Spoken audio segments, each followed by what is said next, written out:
بتدخل كابل خاص بالتلفزيون، كابل التلفزيون نفسه، بدخل كابل الكوكسل هنا، تمام، وهنا كابل الايثرنت اللي داخل على الشبكه. يعني ده الاستخدام يمكن الاغلب او الاكثر استخداما للكوكسل في رايي الشخصي. بالنسبه للاي تريبل اي الحقيقه عملت، نرجع للسلايد بتاعنا، بالنسبه للاي تريبل اي الحقيقه قالت لك انت عندك نوعين من الكابلات، الثين والثيك في الكوكسل. عندك الثين كوكسل هنسميه 10 بيس 2، 10 بيس 2، و منين جت كلمة 10 بيس 2؟ انا يمكن افضل ان انا اشوف كده لو في نوت باد اكتبها لكم احسن.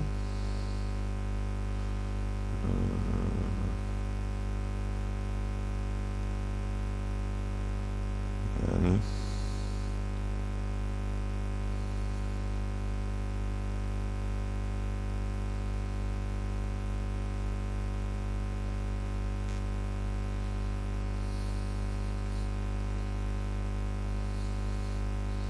طيب 10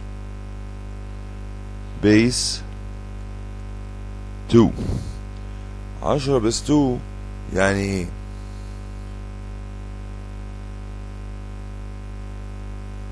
آه 10 بيس 2 يعني الكابل ده ثين كوكسل، تمام، ومش ثين كوكسل وكوكسل وبس، لا ده كمان سرعته 10 ميجا بير سكند، والمسافة ما بين اي عنصرين في هي المفروض حول 200 متر، لكن هي الحقيقة 185 متر. يبقى انا كده الرقم ده اداني السرعة السبيد 10 ميجا بت 10 ميجا بت بير سكند، و ده السبيد، وكمان اداني ان في 185 متر دي المسافة ما بين اتنين وحدتين معينتين زي مثلا بي سي وسويتش مثلا رابطهم بالكابل ده. وطبعا هنا هتقولي طب دي 185 متر ايه اللي جابها هناك 2؟ هقول لك هم قربوها ل2، لكن تعال نشوف النوع التاني في الكوكسل 10 بيس 5، هتكتشف هنا ان السرعة هي 10، اما عند المسافة ما بين العنصرين الخمسة دي بتعني 500 متر، ده في الثيك كوكسل. يعني هنا كان انا كنت بتكلم على الثين، تمام، هنا تحت انا بتكلم على الثيك كوكسل.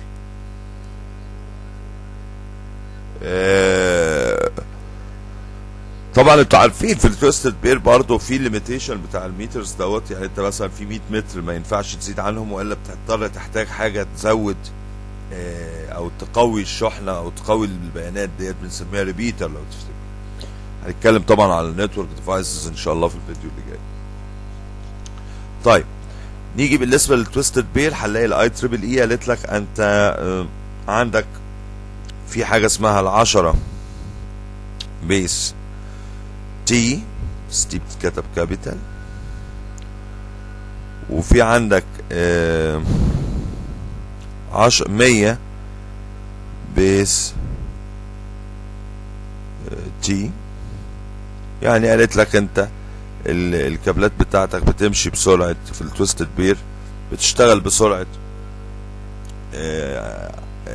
يا 100 يا 10، والتي بتعني هنا كلمة تويستد بير وليست تعني الليميتيشن اللي بالميترز اللي ما بين عنصرين او جهازين. طبعا ده كان هنا في التويستد بير. فاضل بس ان انا احدد جزئية بسيطة جدا، ان انت في التويستد بير طبعا هنا انا بتكلم على التويستد بير الشيلد والانشيلد.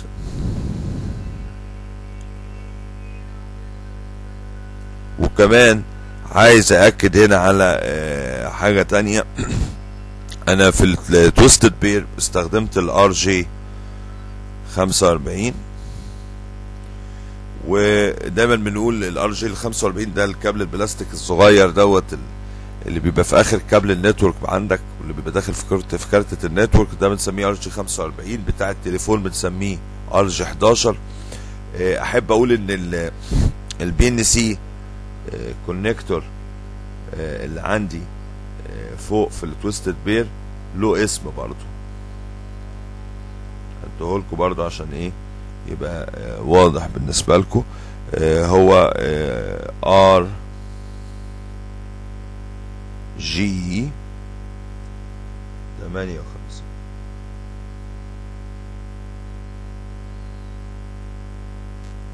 و في واحد تاني ده ال10 بيس 2، ال10 بيس 5 بيبقى ار جي 811 تقريبا.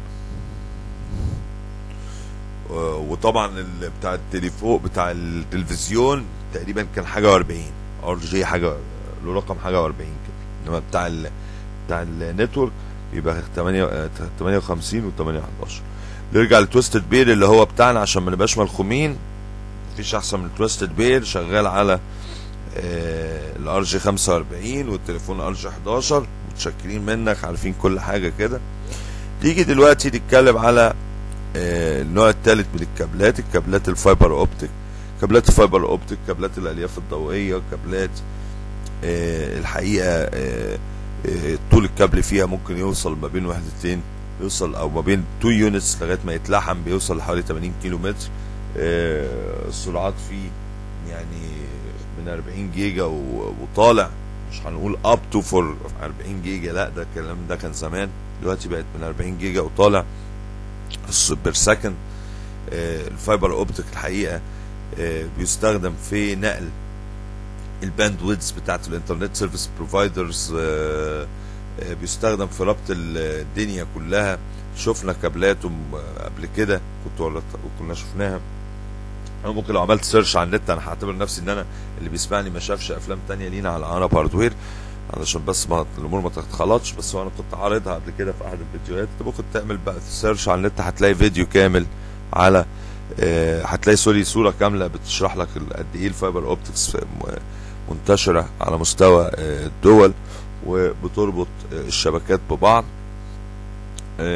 كابلات الفايبر اوبتيك هي بتبقى كابلات، الكابل الفايبر اوبتيك ممكن تلاقي فيه حوالي 8-10 اسلاك كده بلاستيك، ولما تيجي تخش وتبص تفتحه كده تلاقي جواه سلك تاني كده، انت هتشوفه كأنه سلك شفاف كده. في الحقيقة هو مش سلك شفاف، ده اسطوانة زجاجية رفيعة